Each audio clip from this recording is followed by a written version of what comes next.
and read it and talked about it some last night. It spurred me to read it again. I went home last night, and even though by the time we got there it was rather late, I looked it up and I was reading it online.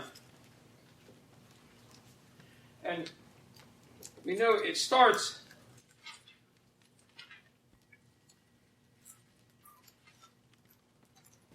in Shemos 13, Exodus 13 on verse 17. But the part I want us to really look at today, we read the whole thing last night, but the part I want us to look at today starts at chapter 15, verse 1. And this is a song. This is a song. This is called the Song by the Sea. And the Song by the Sea, and this is what intrigued me. I don't know, people left at different times last night, so I don't remember who was here at one point in time. But we got into a discussion last night about the second Exodus. I know Jim was here when we were discussing it, but I can't remember if anybody else was here or not. But the second Exodus, okay? A lot of people don't understand that, what we read here in this portion, in these last few portions, led up to and was the first Exodus. But the second Exodus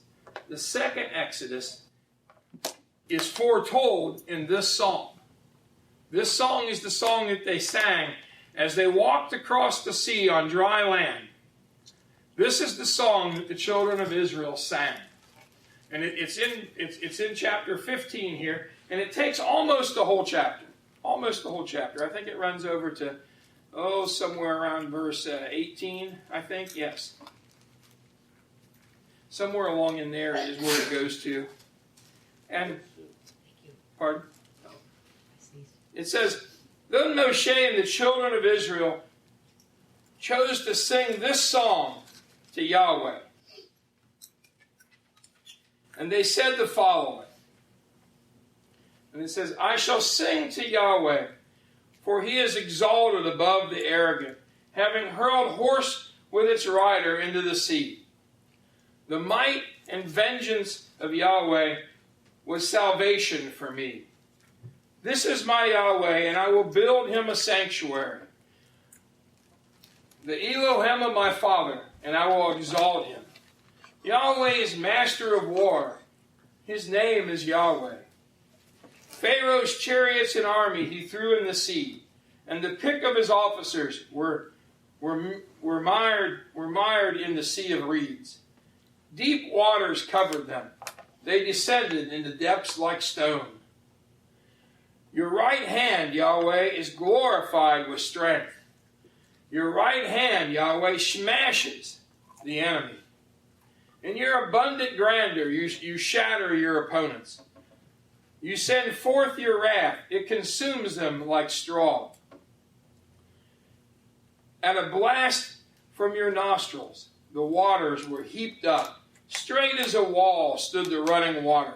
The deep waters congealed in the heart of the sea. The enemy declared, I will pursue, I will overtake, I will divide, plunder. I will satisfy my lust with them. I will unsheathe my sword. My hand will impoverish them. You blew with your wind, the sea enshrouded them. The mighty sank like lead in the water. Who is like you among the heavenly powers, Yahweh? Who is like you, mighty in holiness, too awesome for praise, doer of wonders? You stretched out your right hand, the earth swallowed them. With your kindness you guided the people that you redeemed. You led them with your might to the holy abode. Peoples heard. They were agitated. Terror gripped the dwellers of Philistia. Then the chieftains of Edom were confounded. Trembling gripped the powers of Moab. All the dwellers of Canaan dissolved. May fear and terror befall them at the greatness of your arm. May they be still as stone. Until your people passes through, Yahweh, until this people you have acquired passes through, you will bring them and implant them on the mountain of your heritage. the foundation of your dwelling place that you, Yahweh, have made, the sanctuary, my Elohim, that your hands established. Yahweh shall reign for all eternity.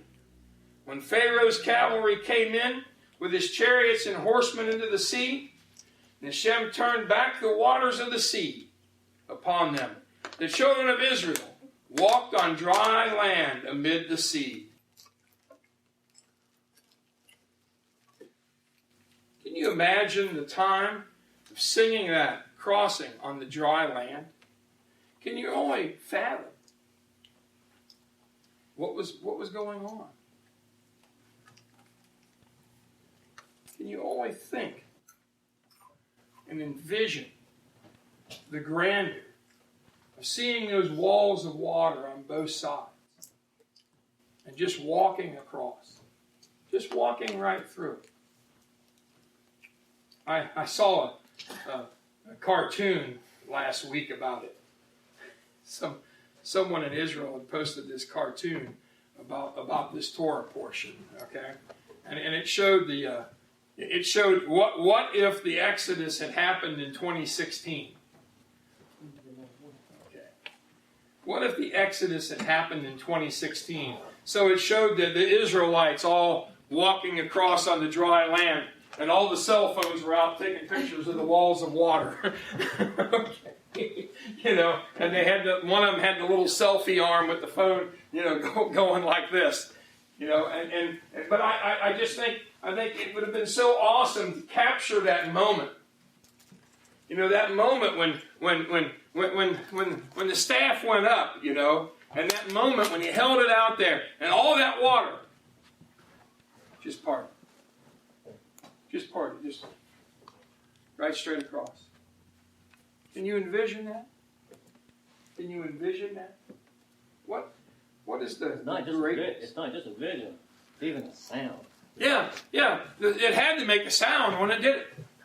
There had to be a rushing sound along with it. Many times we've talked about the second chapter of the book of Acts where it says, when the Ruach HaKodesh fell and it sounded like a mighty rushing wind. I would imagine a sound very similar to that with that water being parted like that. With that water just being divided. Just all the footsteps too. Hearing people walking.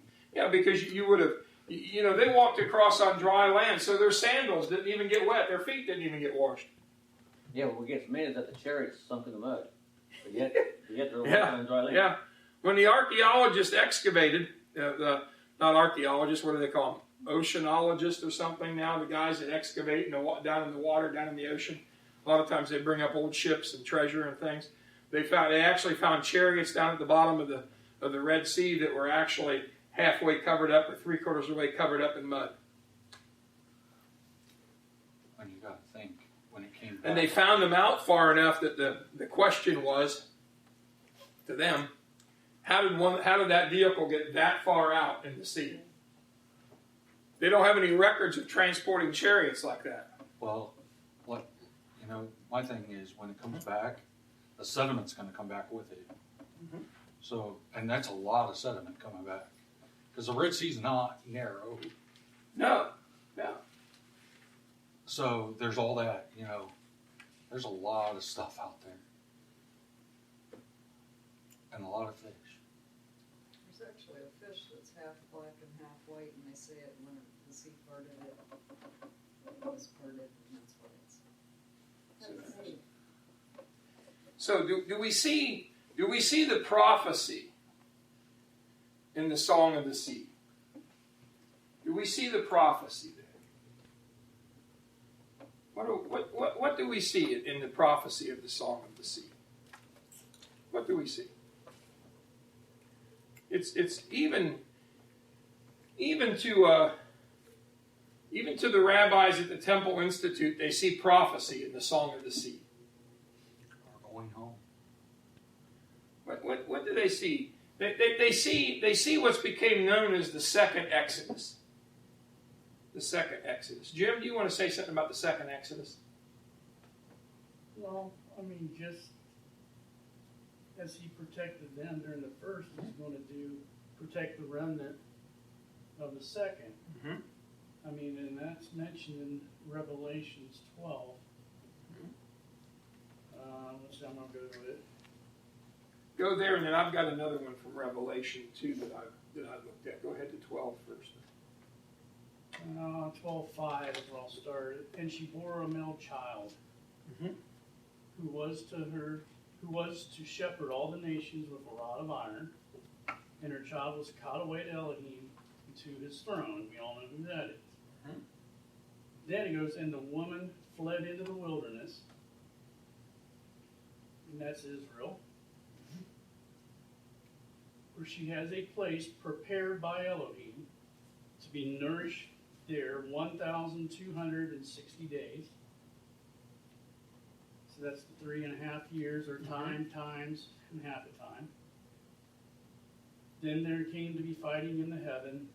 Michael's messengers fought against the dragon, and the dragon and his messengers fought, but they are not strong enough, nor was a place found for them in the heaven any longer.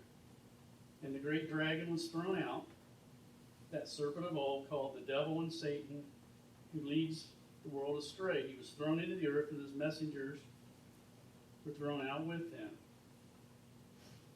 Let's see. I'm trying to find one exact verse. And now I'm going down to 13. And when the dragon saw that he had been thrown to the earth, he persecuted the woman who gave birth to the male child. So there the Antichrist is coming after the remnant. And the woman was given 2 wings of a great eagle to fly into the wilderness to her place, where she is nourished for a time and times and half a time from the presence of the serpent. Out of his mouth the serpent spewed water like a river after the woman, to cause her to be swept away by the river. And the earth helped the woman, and the earth opened up its mouth and swallowed up the river which the dragon had spewed out of his mouth. So we're saved by Yahweh. But then the dragon was enraged with the woman, and he went to fight with the remnant of her seed, those guarding the commands of Elohim and possessing the witness of Yeshua Messiah. So, in the second Exodus, Satan will try to destroy a remnant. It's the remnant, and the remnant there is the remnant, the half of Jerusalem that fled, plus all the other Israel around the world. Those are the first he tries to get, but we are protected if we go to a specific place. Then the serpent sees he cannot get them, so he goes back to Jerusalem to get the other half that's still in Jerusalem. Does that make sense? This is talking about the 2 tribes. This is talking about the 2 tribes. The tribe of Judah would be the one that's still in Jerusalem. But half of it left. Half of it leaves with the tribe of But half of it will not accept it, and they stay in Jerusalem. Right. Well, and this is actually a foretelling of the Babylonian exile. Yes. Okay? Babylonian exile actually foretold part of this as well. Because remember, when they left Jerusalem and went into exile, some still stayed behind. The rest were carried off into captivity in Babylon. But what happened? What was different here?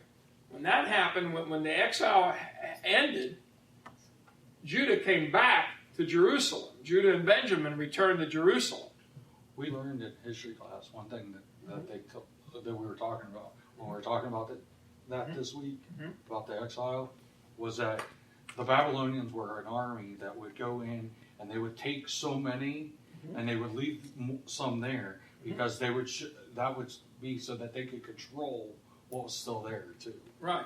They wanted control. So they were trying to show their dominance still, even though they left some in Jerusalem. Now, some say, and some will tell you that the Song of the Sea is a very nice song, and it has a little prophecy in it, but it ends It ends right there at the Song of the Sea. It ends at the Exodus. It ends once they cross the sea. That it doesn't get mentioned again, but it does. In the 15th chapter of Revelation, it speaks again of the Song of the Sea. And let's read the first 3 or 4 verses here. And I saw another sign in heaven, great and wonderful, 7 messengers having 7 plagues. The last in order, because with them the wrath of Elohim is completed. And I saw, as it were, a sea of glass mixed with fire. And they who had been innocent over the beast of the prey, and over its image, and over the number of its name, were standing in the sea of glass, and they had harps. They had the harps of Elohim, and they sing the song of Moshe, the servant of Elohim. They sing the song of the seas. They were standing where? In a sea of glass. And the song of the Lamb, saying, great and marvelous are your deeds, Master Yahweh Elohim. Almighty, just, and true are your ways, O King of worlds. Who will not fear you, O Master Yahweh, and glorify your name? Because you only are set apart and just. Because all nations will come and worship before you, since your righteousness have been revealed. So you see, the song that was sang in the first Exodus is sang again in the second. The foretelling of this, and to listen to a rabbi talk about this, it gets very interesting, because he has to dodge a bullet. The rabbi has to dodge a bullet in order to talk about this. What bullet does he have to dodge? Yeshua. He has to dodge the bullet of the Messiah, of the Mashiach. He has to dodge that bullet. Because what he's really telling you is, yes, it's true, but he can't say it. He can't say it. Because why?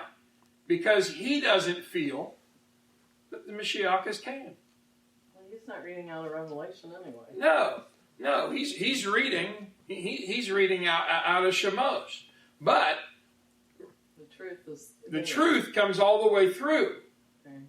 The truth comes all the way through it. It's all filled. And what is awesome, if we can make it to that place mentioned, Yeshua goes there before he goes to Jerusalem. Mm-hmm. So we will actually see him before he goes to Jerusalem. Go ahead. No, it's okay. No, go. No, nothing. I got plenty of time. You go. That's all right. No. Go ahead. I'm sorry. Go ahead. Rabbi Shaw wrote in 2 Corinthians, chapter 8, if I've got it right. I'm getting better at writing down notes because my mind's not what it used to be. 2 Corinthians chapter 8. He writes and he says, and my brothers, we make known to you the grace of Elohim, which was conferred upon the assemblies of the Macedonians, that in the great trial of their affliction, there was an abounding to their joy, and the depth of their poverty was rejoicing in the riches of their generosity.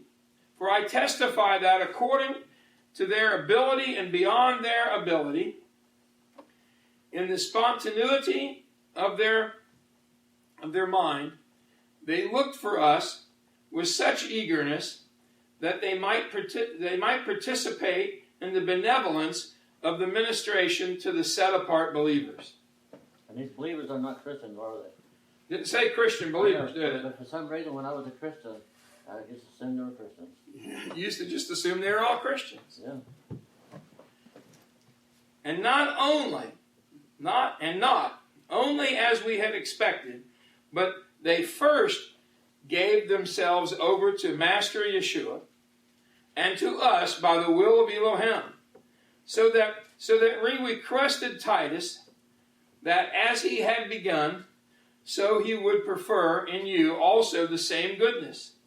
And as you are enriched in everything, in faith and in speech and knowledge, and in all diligence, and in our love towards you, so that bountiful in this goodness also.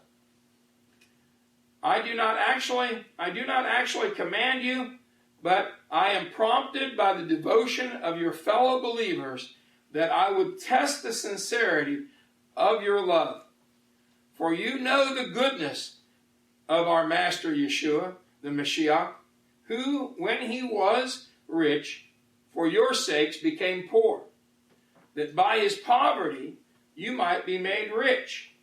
And now I urgently give you my advice, that it may be helpful for you to go ahead with and accomplish what is your enthusiasm and your proposing, that you may fulfill it in action according to your ability. For if there is a willingness, a person is accepted according to what he has, and not according to what he has done. What he does not have. I'll get that right. Stop for a second. Do you know what he's really speaking about here? This has to do with our Torah portion. He's speaking about the manna. He's talking about the manna. Let me give you the relationship of this. This is very, very important. It's important to everyone who once was a Christian. How many here once were a Christian? Okay, it's very important. The Israelites went into captivity in Egypt, into slavery in Egypt. Am I right? And for 400 years, they were in this slavery position in Egypt. 400 years. They spent 400 years in Egypt. And of course, in this 400 years, what happened to them? What happened to them? Assimilated. They assimilated into Egypt. Now, do you know how Egyptians work? Does anybody know a lot about Egypt? At that time in history, the Egyptians worked. Their calendar was based upon 30 days. Does that sound familiar? Their week was a 10-day week. There were 3 weeks in their calendar month, hence 30 days. They worked 10 days straight. They worked every day of the week. They didn't have a day of rest in their calendar. It wasn't set up that way. Even on the day they worshiped the sun god, they still performed some work. Now, the Israelites, on the other hand, when they came into that, what were they used to? 7 days. 6 days of work. Yeah, rest on the 7th. Start over again. Okay? And how was their month governed? By the moon. By the moon. It wasn't governed by the number of days that they worked. Okay? So, 400 years go by. Then the Exodus occurs. So what was the lesson of the manna? What was the lesson? What was the purpose of him giving them manna? We all know, we all grew up believing it was the fact that that's the way he'd feed them. But it was a training exercise. Realize it. It was a training exercise. They were used to doing what? Working all the time. They weren't used to taking a day of rest. Every 7th day to them was still work. They weren't used to that day of rest. So what does he do with the manna? What does he do? He trains them to work the day before and rest on the 7th. He trains them. You pick up a double portion on Friday. And it doesn't spoil. And it never spoils. The rest of the days it does. But the rest of the days, if you try to keep a little over, what happens? There's It maggots. spoils. Yeah, it turns into rot. So it's a training lesson. He's brought them out of Egypt, and now they're saying, "Oh, you brought us out here to starve in the desert. We're all going to starve here. Why did we do this?" And we're thirsty. And we're thirsty. Yeah, we're thirsty. When we talk about this in spirituality and we say we're thirsty, what does that really mean? It means we're thirsty for the righteous one. We're thirsty for Torah. Here at the end of this lesson, what does he do? What does he do? They say they don't have any water, right? He throws a log in. Well, there's a lesson in that. There's a lesson in that. The first place they go, they find water, but what's wrong with it? Bitter. It's nasty. Yeah, it's bitter. They can't handle it. They can't handle that bitter water. So he throws another log in, another tree in, which is bitter as well. Which makes the bitter water what? Bitterer. More bitter. Isn't there a word called bitterer? No, no. Oh, I don't know either, but it sounded good to me. I'm It's a sorry. Georgia thing. It could be. Sounded like something I would have learned in public school. Well, there's a lot of But- there's a lot of words that start with mort, M-O-R-T. Mm-hmm. Maybe it's more bitter. More bitter. Yeah. But at any rate, so then he takes them, and he finds them some good water. He strikes the rock and he gets some good water. What's the rock? Cornerstone. Yeshua. Yeah, the cornerstone, the Mashiach, is the rock. And he gets some good water, because what water does Mashiach produce? Living water. Torah. Torah. He produces Torah. He's the walking Torah. He's the living Torah. So that's the lesson of the water. But let's go back to the manna for a minute. You see, for 400 years they had assimilated into this, and they just thought it was going to go on. They just thought, this is the way we live. And what Yahweh's doing here is, he says, on day 1, 2, 3, 4, 5, and 6, you're going to go pick up manna. Every morning when you get up, it's going to be like what? It describes it as like a frost on the ground. Like a covering on the ground. And you go out, and how much do you gather? Enough for every person to have an omer. Right. Enough for each person to have an omer of manna. For that day. For that day. But on the 6th day, and the unique thing about this manna thing, let's interject this. The unique thing is, let's say you're a big guy like me, so I can go out and I can get enough, and whatever I pick up is going to be enough for me. But let's say you're a little guy like Aiden, whatever Aiden picks up is enough for him. What does that tell us? Wait a minute, does each individual go out and pick it up, or does one individual go and pick it up enough for their family? Well, it doesn't make any difference. Okay, if there's 4 little people in the family and just 1 or 2 big people, it's still going to be enough for all of them to be full. Whatever they pick up. Yeah, whatever gets picked up will be enough. Yeah, I kept It's imagining. 1/10 of Ephod, Which is an omer.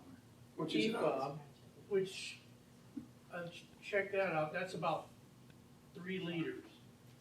So if it's 1/10 of 3 liters, which 3 liters would be about 100 ounces. So 100 ounces divided by 10 would be about 10 ounces. Yeah. For a person. But you're full. That's almost Well, that along with the quail. It's almost. Okay. It's You a get little, quail at night. In the it's a little morning, bit 10 smaller. ounces of manna in the morning. Right. It's a little bit smaller than what a bottle of water is, right there.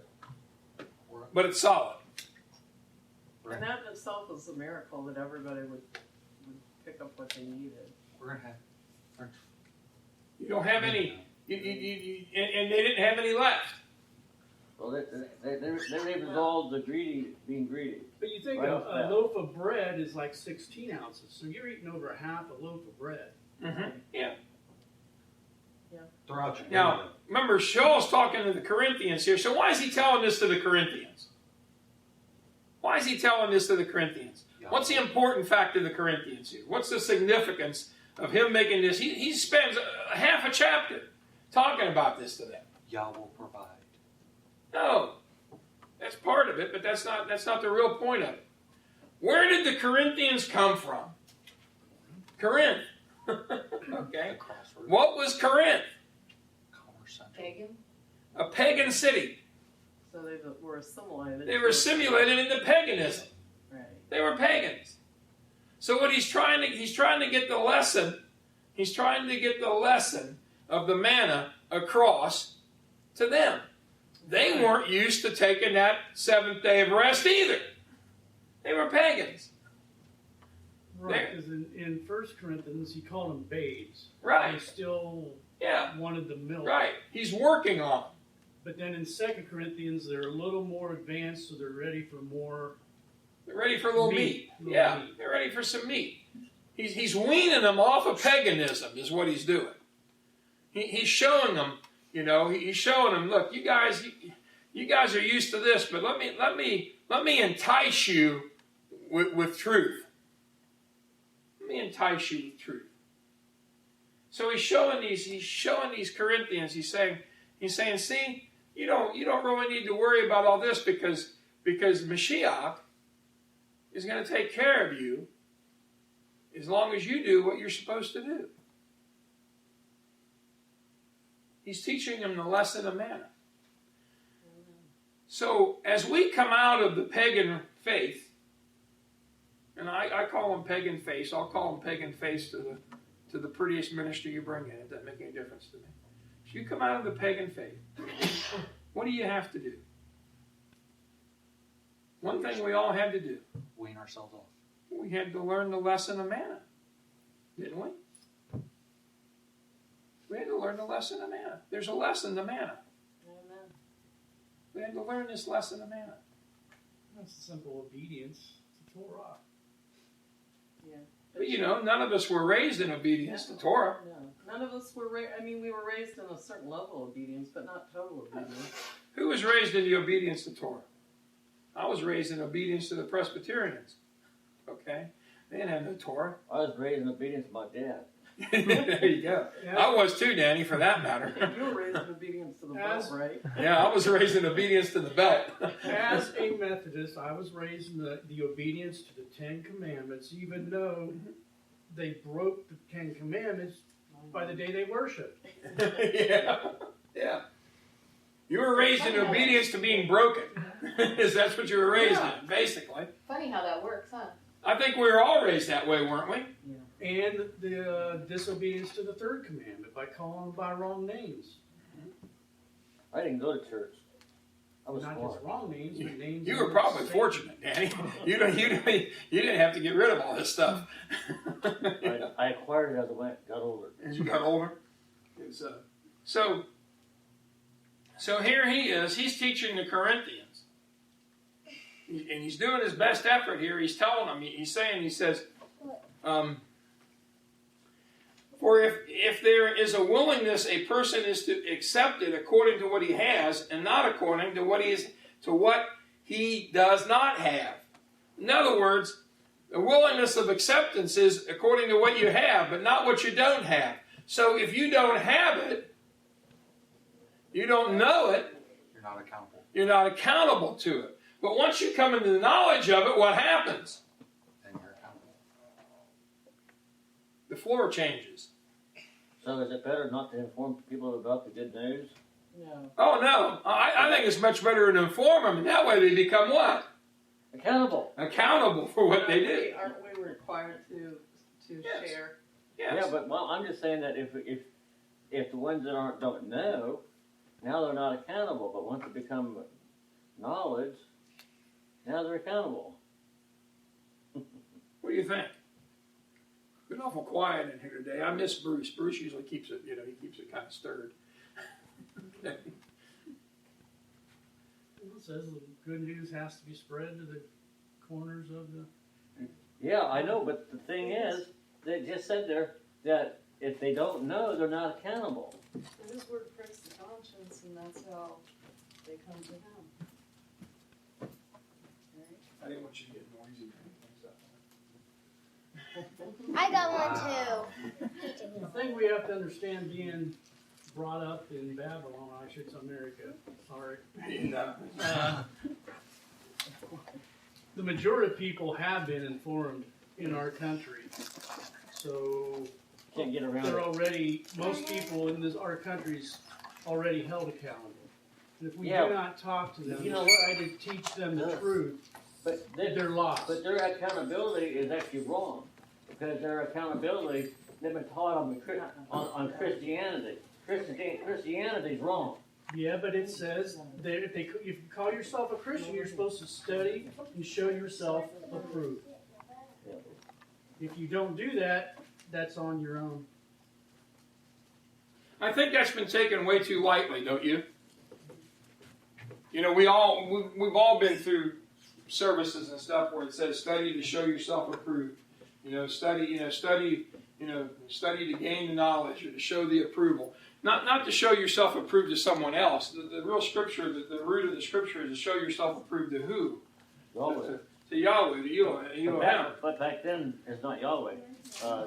Christianity is not Yahweh. Right. It's some other. Right.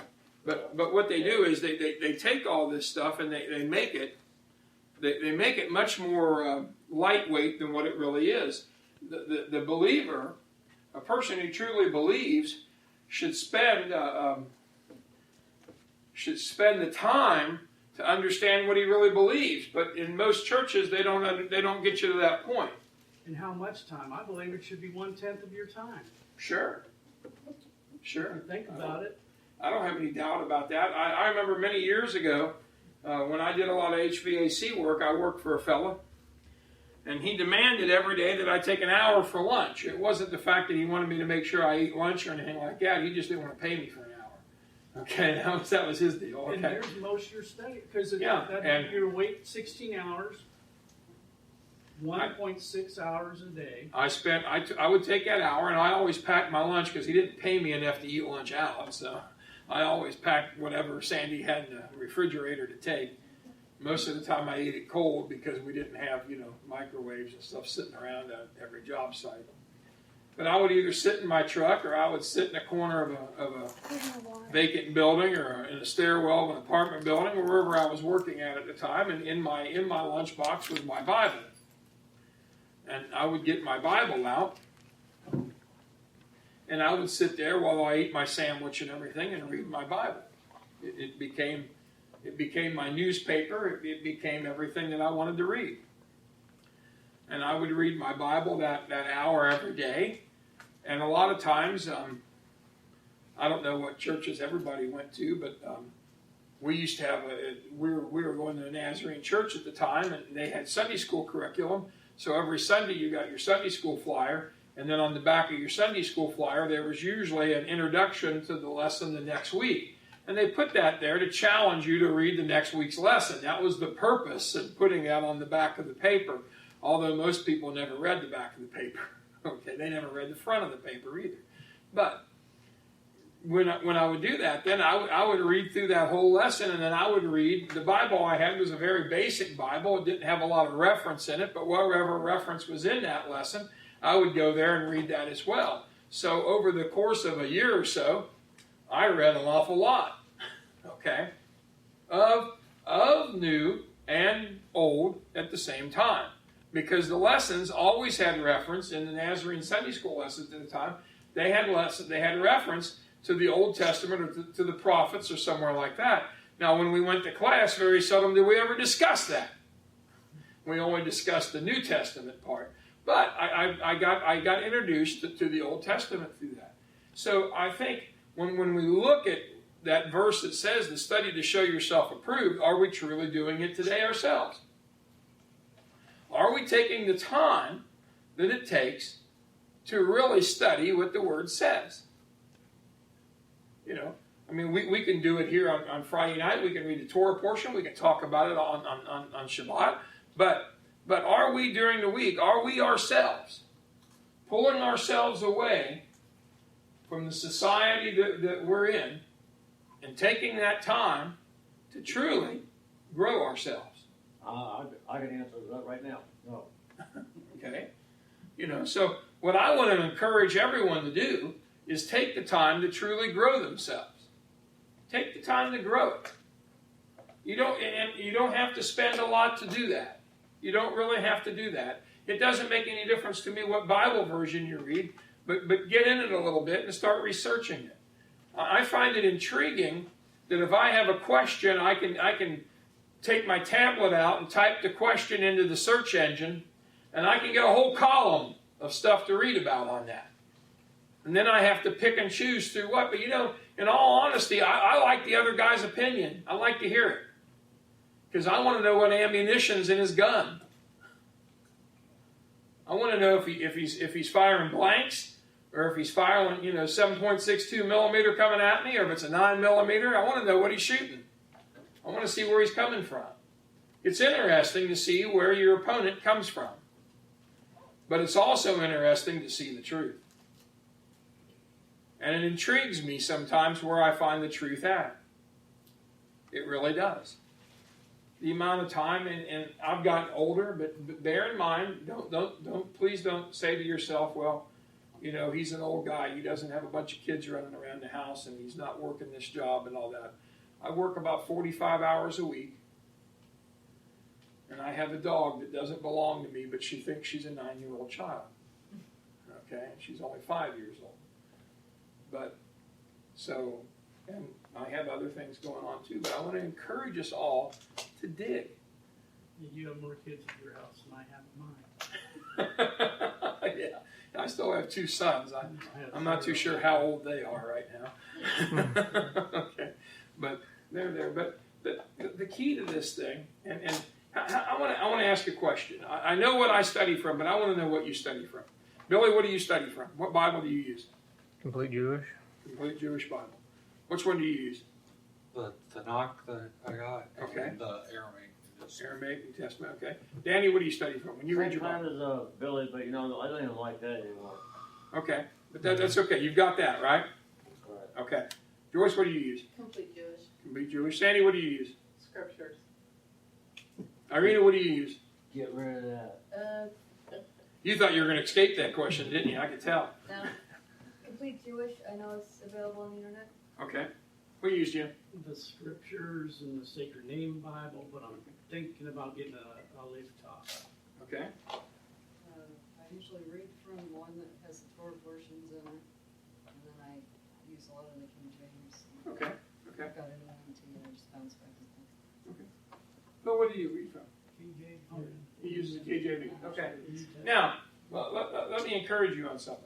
If you have a complete Jewish Bible, here's what I like to do. Okay, I still like the complete Jewish Bible.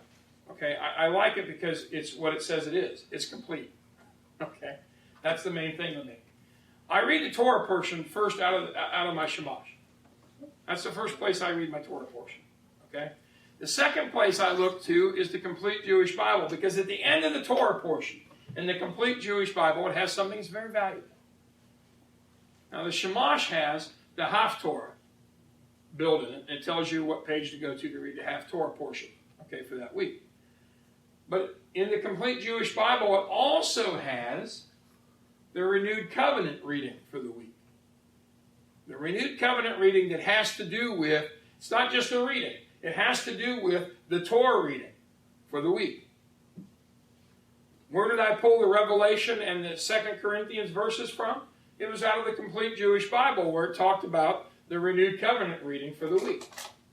And it took us right there. It took us to the prophecy of the song of the sea, and then it took us to talking about the manna. And the relationship that I get with that is, it always has something to do, it always has something to do with the essence of the Torah portion for that week. Now, if you're reading a King James or studying out of a King James, that's fine. But look and see if you don't have a footnote. Most of the King James Bibles that I own had a footnote. If you're reading in the Old Testament, they proudly put a footnote in there referring to where it went to what they would call the New Testament. Okay? Pick it up and read it. Pick it up and read it. Here's something that most don't understand. And this is just something I'm just throwing out there. I'm not telling anybody what version to read. I'm not saying one version's better than another version. I'm not into that. I haven't been into that for a long time. I used to be, just so everybody knows, I used to be King James only.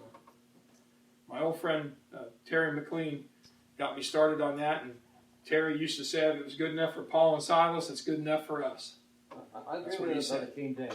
I mean, I truly love my King James, and I had highlighted it, all through Right. stuff as that. I knew just, and now it's just almost in the wastebasket to me. Yeah. I don't even know where my King James is, in all honesty. Okay, it's probably in a box. That's my guess. I didn't think I'd ever But- part with that thing. But yeah, I was the same way with you. I even was at the point where I had a really nice King James Bible. I had one that was bound in Corinthian leather. Okay, and it was a beautiful, beautiful, beautiful foiled rice pages, the whole 9 yards. But here's my point. How I really got started on my thought pattern that I have today was in the King James Bible. It was in the King James Bible. The thought pattern that I have today came straight out of the book of Acts in the King James Bible. I began studying the book of Acts, and all of a sudden I realized something. That this guy that was named Paul, he was a little different because he was on a different calendar. If you read the King James Bible book of Acts, you'll see Paul's calendar was different than what King James wanted it to be. And it's very, very, very well concealed. But when you really start studying it, it'll start popping right off the pages at you. And then my next question was, well, if he was the apostle of grace, what's he keeping Torah for? What's he keeping? What's he keeping the old? At that time, I said, what's he keeping so much of the Old Testament for? If he was the man of grace, so I go over to the book of Romans, and I begin reading the book of Romans. And where most people get confused in the book of Romans, after reading the book of Acts and realizing Paul was who Paul really was, okay, I realized that the book of Romans that I had studied for years was not the book of Romans that Paul wrote. Anybody with me? It's different. But I could still see it, even in the King James. So be happy in the translation you're in. Look for it in there. It's in there. It's in there. You got to find it. You got to find it. But what's part of that? What is that part of? What's finding it part of? Studying. Growing. Yeah, growing. Yeah. And The journey. right, and we talked on it last night. Kind of, most everyone left, if you remember. Yeah. Yeah. I was talking about what brought me to all this, where I'm at today. You know, it's like I know there's so many other pastors out there that have spent so many more hours than I have in the Word. But why are they still under the false teachings of Christianity? It's because they became set in their way, which I know when I study, I want the truth. If I am wrong in any way, please show me. You have to stay open for the truth. If you become like Pharaoh and get a hardened heart, we won't change our thoughts, even though he's trying to get us to. Does that make sense? If Yahweh wants to harden your heart, that's one thing. But don't harden your own heart. Right. Okay? Don't harden your own heart. Don't ever think, well, I know it all now. I can just... I was wearing my kippah at work last night because it was the Sabbath. And I had to work last night. Somebody called in sick, so I had to take the place. Then I know the fellow says, he says, I didn't know you were a Jew. I said, I'm not a Jew. I'm practicing Judaism. I'm not a Jew. And I'm talking about, there's a lot of Christians out there coming out. They're coming out. But I said, but then I talked about also that even though we've got people coming, a lot of Christians coming out and knowing a little bit more about the truth, what the truth is all about. You're talking about the Old Testament and stuff like that, from the Old Testament, it's Torah teaching and stuff, you know. But I was trying to tell them about how even though they're leaving Christianity, but they're not leaving it behind. There's a lot of these people who want to start following Torah, but they still don't want to let go of the Christianity, and they're having a little tough time leaving it. And I said that's what's the big struggle is right now for the people wanting to follow Torah right now is to get settled into a group where they can think a lot alike, grow together a lot alike. But right now, we're a lot of them still separate, holding on to the Christianity what we learned and can't let go. It's just hard. I said that's Western thinking. When you start thinking like Eastern thinking. The thing I always try to keep in mind is I am on an eternal journey. I am never there too many people think, oh, I'm there now. I know No. everything. No, yeah. You're not. You Right. have to always leave yourself open because you never have the whole truth. Well, one time I had thought when you got to the one where the thorns are in the renewed part, there's something in there about being amongst the weeds and the thistles and the thorns and stuff. And I thought, man, I was really right where I needed to be. I'm in the good soil, and I got slapped around a few times and said, man, you ain't settled down yet. But we always have a little bit of chafe to get off. It's like what you posted on Facebook this week about the different levels. It's like I really got slapped in the face with that. I posted something. I don't know if everybody saw it on Facebook or not, but I want to make a copy of it. I want to get with Sandy and get her to copy it off. It actually comes from the same place that our yeshiva material comes from. It comes from HRTI. And it says, what level are you in Messianic Judaism? Is that what Hebrew Roots Training? Yeah, Hebrew Roots Institute, yeah. And it's a very good picture. I want to get a picture of it, an enlargement of it made, so we can have it, because it gives you all these different levels, and it tells you what you're saying at what level of where you are. And it lets you determine where you are yourself. It doesn't grade you. It doesn't judge I'll tell you you. where I'm at. I'm not even a drop Yeah. in the bucket. Yeah. So it's really interesting to see it, because it challenges you, doesn't it? It does. It challenges you. I mean, you really soul search with it. Yeah. Hey, what was the thing? My wife was saying something about some kind of light. He said something about a light. Oh, never mind. Ask him later. Oh, okay. Your joke. Oh, my joke. Oh.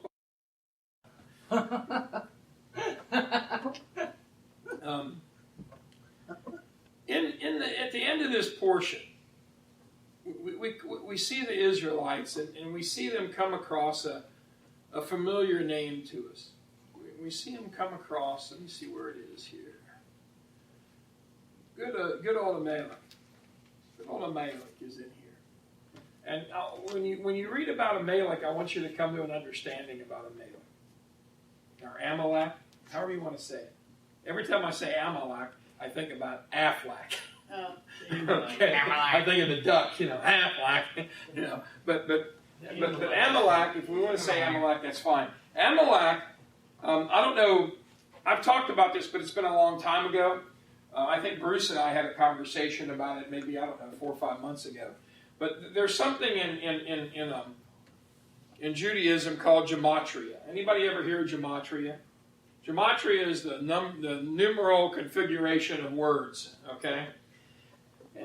And this I found to be very, very interesting. I ran across this week, and it just kind of, I was reading something, nothing involved with the Torah portion. I was reading something else entirely. And it talked about the battles of Amalek. Or Amalek. Talked about the battles of Amalek. And then in the very end of it, I was reading all this stuff, and it was really cool, all the times that they come across these people, okay?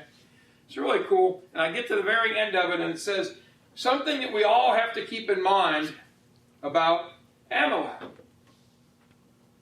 So I thought, okay, what is it?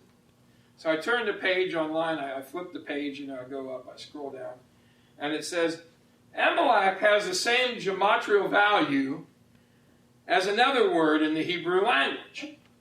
And I don't know if I can pronounce it right, but it's like Saphalak. Number-wise, they total up, and what the other word means, it has the same numerical value as the word doubt. Doubt. So basically what this rabbi was talking about was, he says, I've told you all the history here of these folks because I want to say this. Every time you see Amalek, realize that you're looking at what Yahweh's trying to tell you, what Hashem's trying to tell you is, you're doubting. Okay? You're doubting. You're seeing doubt. Every time you run across it. Every time you run across those people. And he went on to say that if you focus on those people, and you begin to assimilate yourself into their ways, what are you going to become? A doubter. You'll be filled with doubt.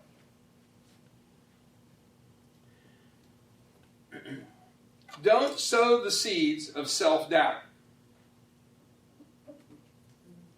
In the 20-some pages I read this fellow's essay, okay, the whole message that he wanted to get across by telling the whole history of that was that we should not sow the seeds of self-doubt. Don't doubt yourself, is what he's trying to say. Don't be overcome with doubt. Don't be like the little engine that couldn't. Okay? Be like the little engine that could. In other words, when we look at this, when we look at the Torah portion, and I've done this myself. Matter of fact, I just did this a few weeks ago. I open up the Shamash and I look at this Torah portion, and I think to myself, and here's the first thing I do. I look at the first page of it, right? I'm just looking at it. Okay, so it starts chapter 18. So it's 18, 1 through 8 it says here. Well, where's this thing end? Oh, it starts on page 395, and it ends on page 415. How am I ever going to get through this thing? How am I ever going to understand all this? How am I going to get to the end of this? And I start reading it, and I think, I'm only on the second page. What in the world? You know, it's Tuesday, and I'm only on the 5th page. I got to get all the way over here to page 415. What am I doing? I'm doubting myself. I'm doubting that I can get there. What I should be saying is, oh, here we go. It starts on chapter 18, verse 1. Where's it end at over here? Oh, it ends on 20, verse 23. Oh, that's not too bad. That's only a couple chapters. Let's get started. You know, let's get started. Don't sow the seed of self-doubt when you read, especially if you come across something that A, you don't understand, or B, kind of tingles at you. You know, if there's a verse in there that kind of tingles at you because you know, oh, gee, if I really believe that I'll just use this as an example, okay? Because this is one that got me. I like to use things that got me as an example. I kind of tingled for a long time at this. I thought, I can't really go all the way this way because if I go all the way this way, I'm going to have to stop doing something. Yeah, you're going to have to stop doing the Sunday thing and go with the Sabbath, the real Sabbath. That wasn't the biggest thing that I did, Danny. You're picking on me. Stop. No. That wasn't the biggest thing that I did. The biggest thing that I did, I gave up bacon. Yeah, it's funny, isn't it? Yeah, it's funny. I gave up bacon. Every morning for probably 5 or 6 years of my life as a material group leader at General Motors. Most of us group leaders met at the cafeteria about 6 o'clock in the morning. The line was up and running. Everything was safe. Everybody was settled into the jobs. You know, we had about 20 minutes of free time when all of us material group leaders would drive our fork trucks over by the cafeteria, which was in the center of the plant, and we would go in and get some breakfast. And I always bought a tray, not of bacon and eggs or anything like that. I bought a tray of bacon. I paid $2 for probably 20 pieces of bacon. And that's what I ate for breakfast every morning. And it was good. Okay, I'm telling you, I could taste that bacon. That fat was rolling around in my mouth. Okay, I probably got worms in my brains courtesy of that bacon. But so when I first started reading this way back in 2003, 4, 5, somewhere back in there, one of the first thoughts that rolled through my head was, I gotta give up bacon. How can I give up bacon?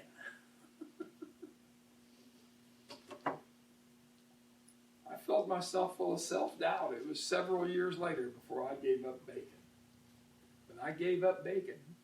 Because you kept making excuses. We do that with anything that we do wrong, that we know to do better, but we don't. We make an excuse. There's always an excuse why we need to continue in a wrongdoing. You know, because maybe Scripture is not tight on it, because we were taught, you know, we can do this or we can do that. It doesn't mean that. It's like with an engrossing, you know. I can be forgiven. He's gonna forgive me. Nobody dies from eating bacon. I doubt it. Yeah, Sandy and I, that was the other thing. You know, I got 5 days off every 2 weeks. Okay, I got 5 days off every 2 weeks. And I'll tell you something, that Sandy and I had a little thing. On the first day I was off was always on a Friday. Friday morning, I'd get up in the morning, and we'd have bacon, lettuce, and tomato sandwiches for breakfast. I would fix them. I'd get out I had a cast iron griddle that I'd lay on the stove, and remember that, Sandy? And I always bought, what do they call that? Center cut bacon. Hormel Black Label Center Cut Bacon was my favorite. And I'd always buy a package of that on Thursday night on the way home. And I'd get up and I'd fry up about half that package. We'd toast up some big Texas toast, and we'd have good tomatoes and lettuce and heavy on the mayo. And have bacon, lettuce, and tomato sandwiches for breakfast on Friday morning. I want to put this up here. There are 1, 2, 3, 4, 5. There are 5. I don't know what we want to call these. Let me see. Let me see what they call them here. There's a name for them. I don't want to get it wrong.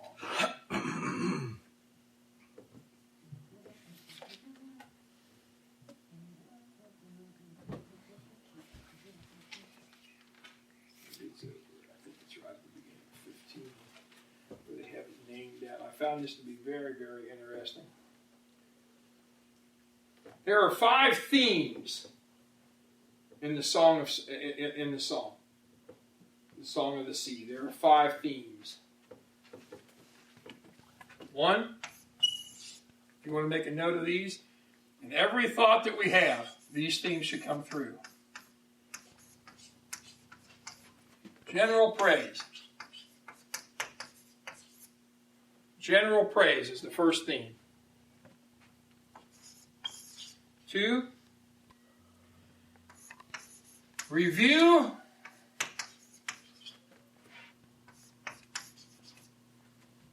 the miracles.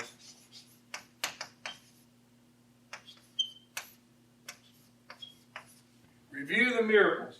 Not just review the miracles that we know that, like that Yeshua did, or that were done in the desert or anything like that, like, the fact that their sandals lasted 40 years or that they had a disinfectant policy in place, all that, okay?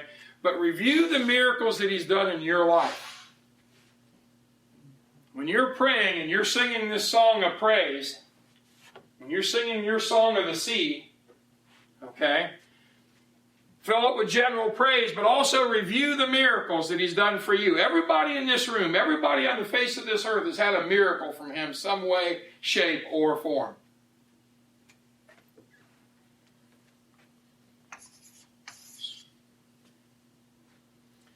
Remember,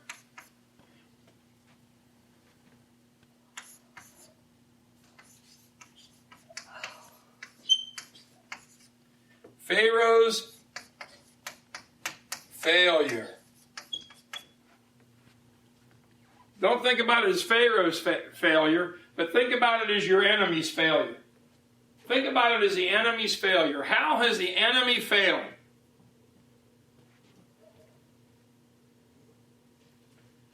This is an old classic. I'll give you it as an example. How did George Patton defeat Rommel in North Africa in World War II? How did he defeat him? Did he overpower him? There's no battle. He didn't overpower him. Did he outrun him? No. Did he outmaneuver him? No. He studied Rommel's failures, his shortcomings, where Rommel missed the mark. He read the book that Rommel wrote about armored warfare.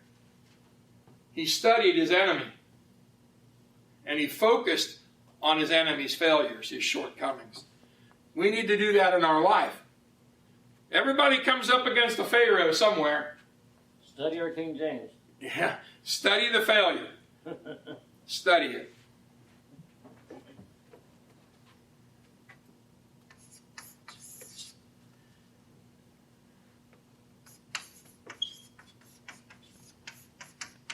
The reaction of others. Do they make squeak-proof chalk? That's my next question. when you're singing the song of praise, the song of the seas, and you're heavenly into this worship, okay? Do not forget the reaction of others. And last, number 5. Number 5.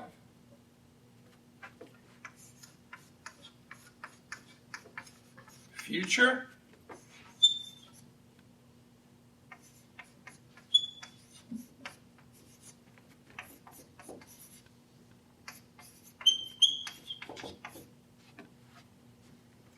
of Eretz Israel. The future of Eretz Israel. What's Eretz? Land of Israel. The future of the land of Israel. Those 5 things. Those 5 things are the structure of the Song of the Sea. You have to remember something with the Song of the Sea. They chose to sing it. They chose to sing it. And not too long after that, they weren't singing no more. And not too long after that, they chose to grumble. Yeah, they chose to doubt. They chose to doubt.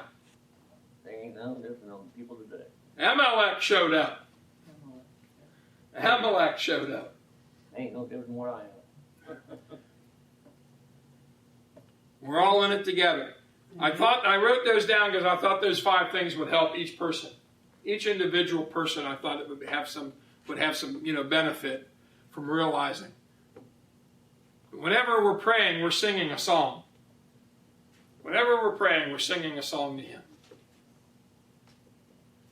And it's the key it's in, the tone it's in. Sing on the Yahweh, Yeah. sing on the Yahweh. Isn't the important thing. What's important is the content of the song. The content of the song. And we're all probably going to be in that position in our lives. We can look at them and say, oh, we wouldn't have done that. Yeah. But we got to think, and I think within the next 10 to 15 years, all this is going to go down. We're going to be heading towards that place we're supposed to be going to meet up. The dragon's going to be right behind us. We're going to be in that. Are we going to then a few days later not remember? We surely don't want to run into Amalek on that road, do we? I think it's human nature to think. Oh, we wouldn't have done that. Yeah, we would have never done that. I made just a small stupid story. When I was a kid, I worked at a fast food restaurant. And there was like several around us, and about once a week, one of them would get robbed, and it was just like, the next time would probably be ours. And we had a meeting, a store meeting, about what to do if we were robbed. And I was a big, brave 17-year-old. I wouldn't give them the money. I would stand strong. I'd tell them to go out and get a job. And I was sincere about that. Well, about 3 nights later, I worked in the evenings because it was like during the school year, so I could only work evenings. We had this kid come in. And my idea of a robber is somebody, like this, or you guys, not somebody 17, 18 years old, because kids don't rob, right? Not where I grew up, they did. And but this kid came in, and, it looked like me, just a kid. And he pulls out a gun, and he says, I want all the money.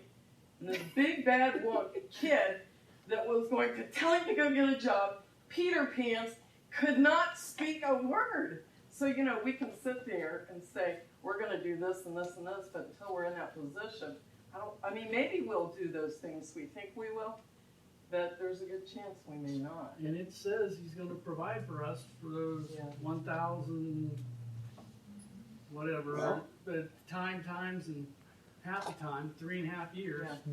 1,000. We may have our time of just manna and quail for 3.5 years. I don't say that, but If that's all you got. if it's where I'm thinking, we're saying it's basically where they were, there's not going to be nothing there to eat. But that's where we have to depend upon God and not our own arrogancy. That was what was wrong with me. And it was pretty normal, I think, for most people. We have a self-form of arrogancy to think that,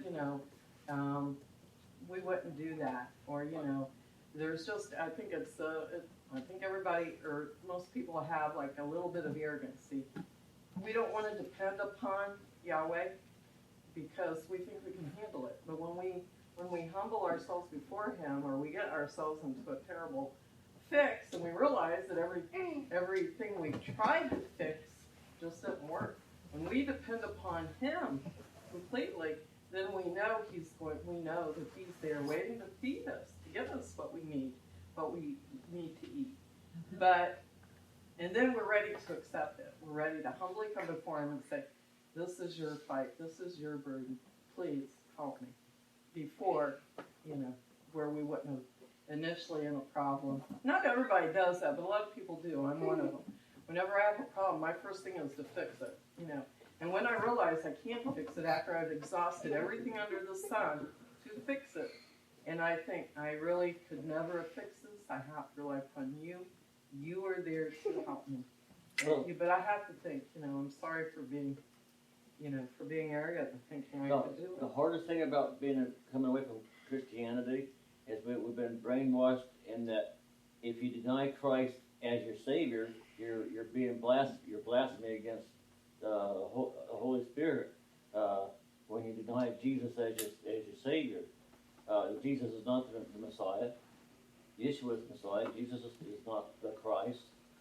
Yeshua and Jesus are two different individuals, and Yeshua is the Messiah, not Jesus. What's Jesus, for the Christian person, He died on a cross. Yeshua died on a stake. you were talking about doubt, what was going to come up, when all this happens, right? What's in the ark? Man. What else is in the ark? Life. But what's in the ark? There's all life. Huh? Torah? The Sabbath. commandments, Yeah. the tablets. The The budding tablets are in the rod. ark. The Aaron's rod that budded, Right. right? And an omer of manna. Golden pot of manna is what they say. Okay. Why's the manna in the ark? I mean, you got some important stuff in there. Okay. You got the tablets in there. That's important. Okay. I can see why that's sealed in the ark. Okay. And I can even see why the rod that budded, is sealed in the ark. But why we got a pot of manna? Yeah, but I understand, what would pot of manna be in there when the following day it's supposed to be gone? It's supposed to There's be just, It's a trust. in this week's Torah, I think it says, because it's when they beat the Amaleks, Right. okay, it was right after manna was given to them. Right. He is Yahweh Nisi. That Yahweh Nisi was in this. He's our banner. He's our provider. Okay. He is. We cannot doubt that. My own personal feeling about manna being in the ark. That's my own personal feeling. Okay. This doesn't say you have to agree with me. It's just my personal feeling. There's manna in the ark to constantly remind us that He will provide for us no matter what situation we're in. It's a trust. It's a trust. Everything in the ark is a trust. They trusted that was going to happen. Yeah. Okay?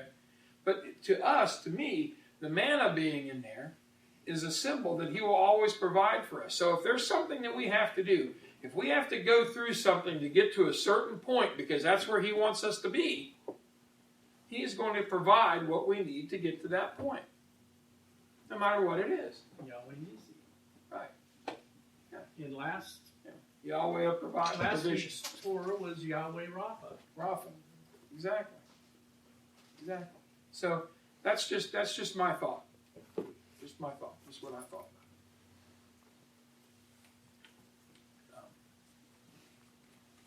Let's take a little break and then we'll start.